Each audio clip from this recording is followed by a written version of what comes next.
Meet Hank. His company has been selling high-tech gliders to wealthy Americans for over a decade. His goal to expand abroad resulted in his first glider being sold to Nigel from England, who found Hank's gliders to be a great value. In late March, Hank sent an invoice for $100,000 to Nigel with instructions to send a payment to his local Chicago bank in 90 days, the exact same way he bills his U.S. customers. When Nigel received the invoice, his cost translated to £66,000. But in a historic referendum, the UK voted to withdraw from the European Union. Before the vote was even fully counted, the pound collapsed by 10%, and overnight, Nigel's costs went up by £10,000. Nigel has second thoughts about the whole deal because he's bearing the full brunt of the foreign exchange risk and delays payment, hoping for the pound to strengthen.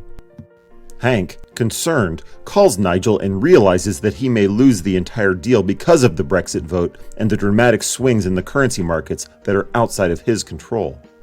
Frustrated, and knowing that the markets may not stabilize for quite some time, he extends a 7% discount to offset the pound's collapse if Nigel pays the next day, which Nigel grudgingly accepts.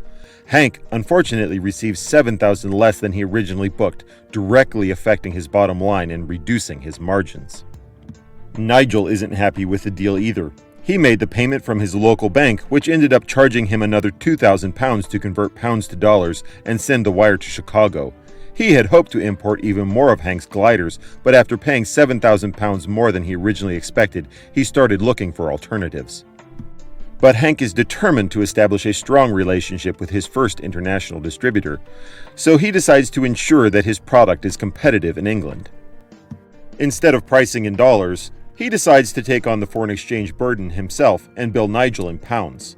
Hank opens a pound sterling account in London, takes on the foreign exchange cost, changes his accounting to multi-currency, and files a FinCEN Form 114 for his new pound account to make sure he stays compliant. Nigel likes this approach. He receives the invoice for £70,000, so he doesn't worry about currency fluctuations. However, Hank does. He expected to receive $100,000, but the markets continue their turbulence and the dollar strengthens by another 3%. After his bank's conversion costs, he receives only $95,000. With a happy new customer in England, but with barely any margin left, Hank is beginning to question his plans to expand into Germany and Canada. Realizing that he needs to not only open new foreign bank accounts, but also hire new staff to manage foreign receivables, Hank realizes that the overhead costs may not be worth the effort.